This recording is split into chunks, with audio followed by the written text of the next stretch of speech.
A sign spinner stole $9,000 worth of goods from the store he was spinning a sign for.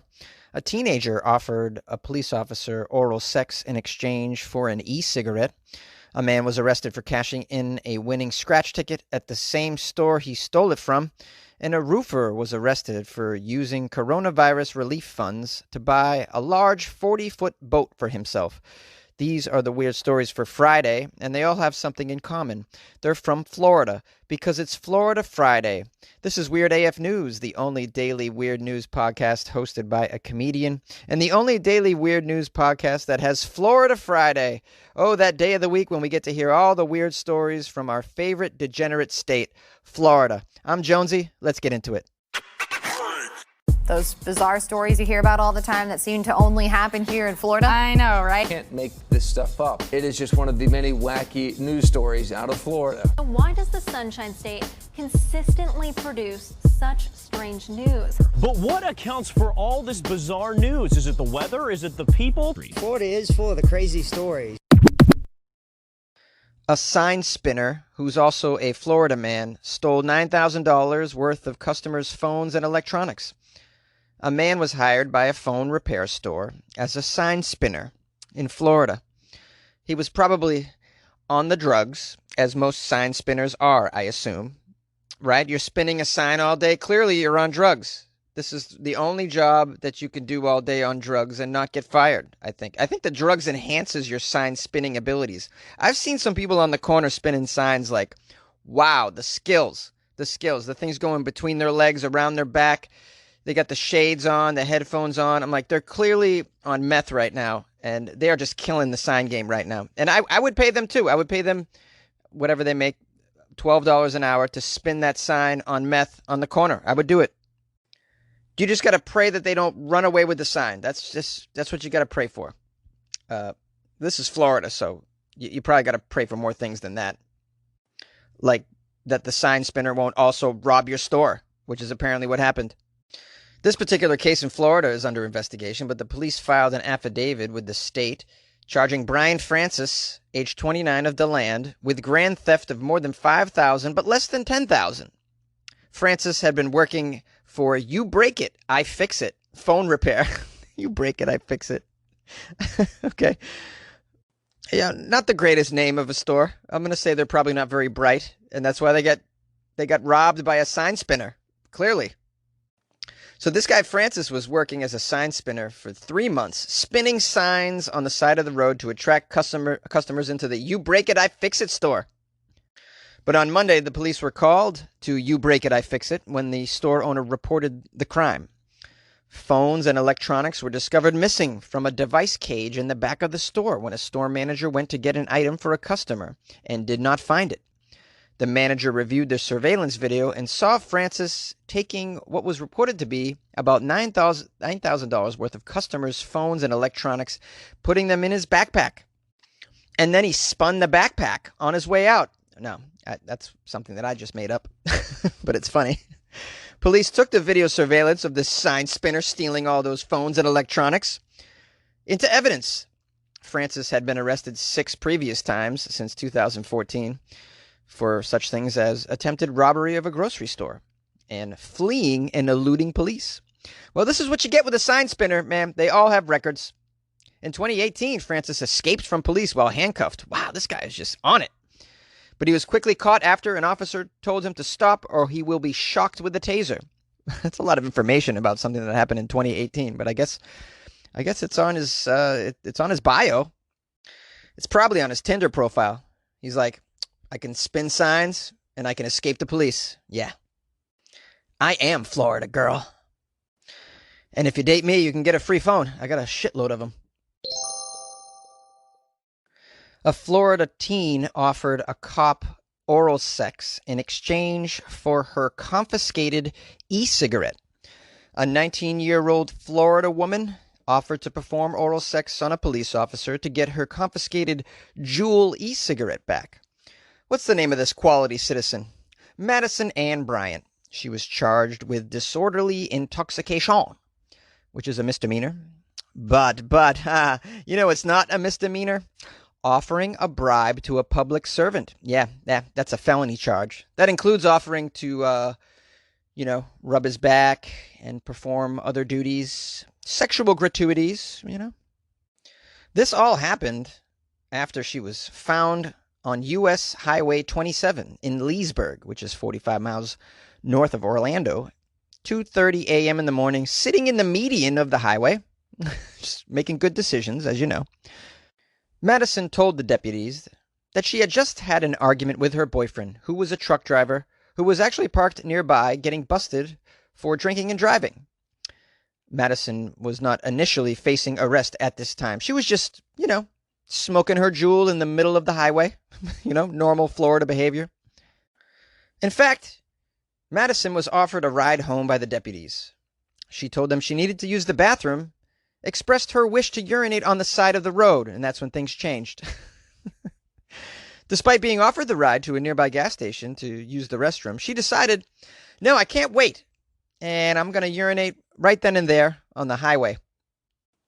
She pulled down her pants and urinated directly in front of the patrol car. That's when she was taken into custody, and her Juul e-cigarette was seized by the deputies. That's right, because there's no smoking in a Florida prison, unless you somehow sneak it in up your butt. Everybody knows that. You got your e-cigarette up your butt, you can bring it anywhere, really. On the way to jail, Bryant, who had just relieved her bladder and was probably feeling very relieved, kept asking the deputies for her Juul cigarette. She claimed it helps her deal with anxiety issues. You guys got anxiety, right? You ever get dropped off in the middle of the highway by your wasted truck driver boyfriend in Florida? The deputy wasn't about to hand over her e-cigarette to her, and that's when she asked if he happened to be married or had children.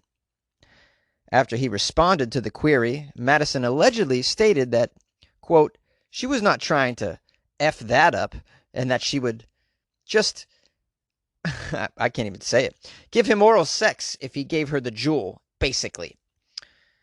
The deputy is quoted as saying, after being offered this by Madison, I did not reply, and I continued driving to the jail, of course.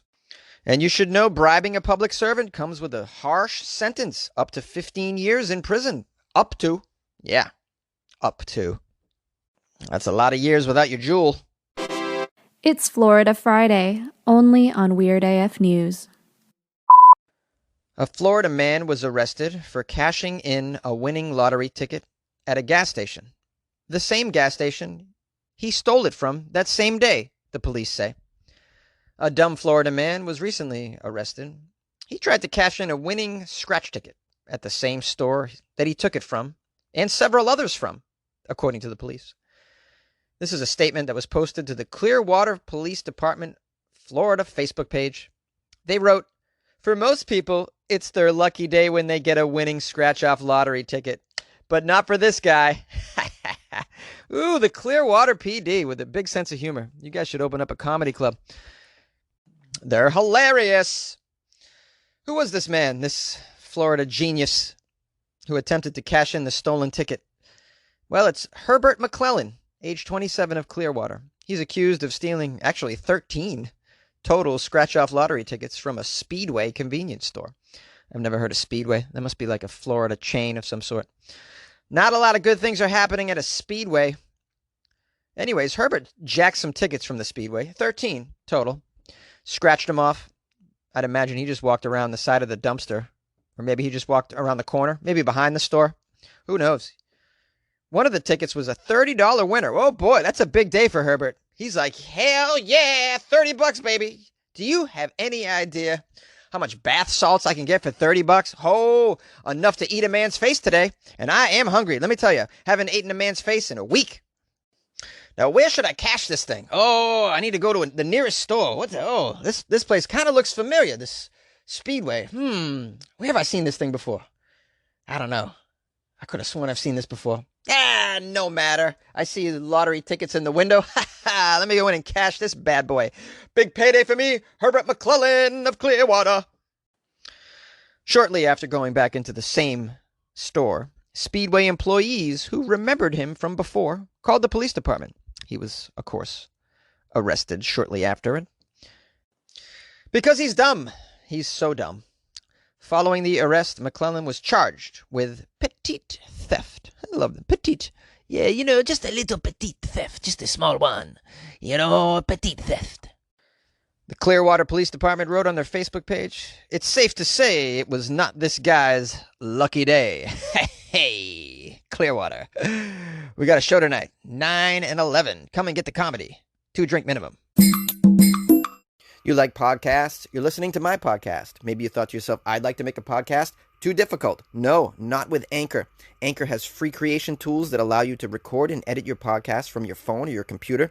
Anchor distributes your podcast to Apple, Spotify, Stitcher, and more. They have advertising integration, so you can even make a little money off your podcast. Everything you need to make a podcast in one place. Download the free Anchor app or go to anchor.fm to get started. And good luck with your podcast. Good luck with your creation. Good luck with your life, man. Yay! A roofer in Florida was arrested for using coronavirus relief funds to purchase a 40-foot boat.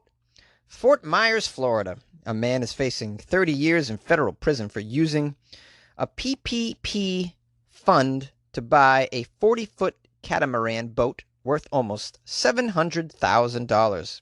This dummy. According to the Department of Justice, 35-year-old Casey David Crowther applied for $2 million in a PPP loan, that's a payroll protection program, on behalf of his company, Target Roofing and Sheet Metal Incorporated. His application, of course, included false and misleading statements concerning what the funds would be used for. Oh, you mean you can't use them to buy a boat and go fishing in the deep sea or take off to Cuba? You can't do any of those things with the PPP money? Nah, come on. You could do that in Florida, right? You can buy cocaine with all that PPP money, right? I'd imagine. No, you can't. The complaint alleged that within days, this guy Crowther used a portion of the money to buy the boat, worth $689,417. And this idiot registered it right in his name. You gotta be out of your mind. You're such a dummy. The Secret Service is investigating. I'm so pleased, because I'd imagine so many people get away with using that money for stuff like this. The government just gave out all this money to businesses. How do they know where it went? How do they know? I don't know how they caught this guy. He probably was like gallivanting all over Florida with his boat, really showing off. And then, that's how you get caught. You're showing off your shit. But under the radar, so many people probably got these loans, just took off. This business, Crowther Roofing and Sheet Metal, released a statement regarding the allegations, saying it has no connection with Target Roofing and Sheet Metal Incorporated. What are you saying? We here at Crowther Roofing and Sheet Metal were shocked and disappointed to read of the federal allegations against Casey Crowther. Casey Crowther is the grandchild of our founder, Lee Crowther, but is not employed by or connected in any way with Crowther Roofing and Sheet Metal. Oh, this dude just applied on behalf of his grandfather's roofing business and then took the money. Oh, this dude is so nefarious. Awful person. Awful. Is now dragging his family-owned roofing company through the mire and muck. This is just terrible. Terrible, considering Crowther Roofing and Sheet Metal has operated in Southwest Florida for 45 years. They are an upstanding business, and they did not apply nor receive any federal PPP funds, they claim. It was this guy, Casey. Thought he'd go on a vacation, thought he'd live a life of spring break with that boat that was paid for by the government for pandemic reasons. He thought he could get away with it. So funny. I'm going to get that $2 million and then I'm going to buy a boat and I'm going to buy some friends. And I've always wanted a giant kegerator. Never had one of those. I'm going to get me a blackjack table. I'm going to buy some balloons. I like those Mylar balloons, really pretty. And I'm going to get me a new fishing rod and one of those inflatable alligator rafts. I really like those big ones with the cup holders. They'd be good. I can put my PBRs right in there. Oh my God, I can buy so many PBRs with the 2 million buckos. And I'm going to put all my new toys in my name. Who's going to find out? Got an alligator in my backyard and nobody cares. Nobody cares. Got an alligator in my patio and nobody cares. Nobody cares. Had an alligator at my birthday party and nobody cares. Nobody can. Had an alligator in the front seat of my Volkswagen, and nobody can, 'cause it's Florida. Alligators everywhere, and nobody cares. In Florida, there's alligators everywhere, and nobody cares. And another episode of Florida Friday in the books. I want to thank everyone who sent me articles for Florida Friday. I appreciate you. You guys can always send me articles to my email, funnyjones@gmail.com. Also, you can send them through the website, weirdafnews.com. I'm so pleased to finally have a website after 3 years, and I appreciate all of you who helped make that possible. So thank you. Thank you. Please check out my Patreon, patreon.com/weirdafnews. You can support the show there. It's a fun way to get involved as well with some other weirdos that are big-time fans of the show. We got a nice little group in there. Also, spread the word of Weird AF News. That's the best way to get it around, I find. You know, maybe you're at a barbecue, socially distancing in the corner, eating a hot dog. Maybe you just scream across the yard, "Hey, check out Weird AF News." That's what I do. And then after people look at you funny, you know, laugh. And then be kicked out of the barbecue. No. But seriously, the best way is word of mouth to spread the show. So if you could do that over the weekend, I'd appreciate that so much. More importantly, make sure you're safe. When you're spreading the word of Weird AF News, make sure you're wearing a mask when you do that. And don't get too close to a stranger when you're telling them about Weird AF News. In fact, don't even tell a stranger. Make sure it's somebody who trusts you, who you trust, who you know. Someone you think might, I don't know, get something out of it. Someone who's tired of mainstream news, basically. Follow me on Instagram to see what I'm doing this weekend, @FunnyJones. It's a holiday weekend, but I won't be doing much. And I'm not quite sure if I'll be doing an episode Monday, but maybe I will. I don't have to work, so yeah, maybe I'll do that. I sure as heck ain't going to a barbecue. So I'll probably just be in a closet on Monday recording another episode. Reach out. Have a great weekend. Be safe, and we'll see you next week. Love, Jonesy.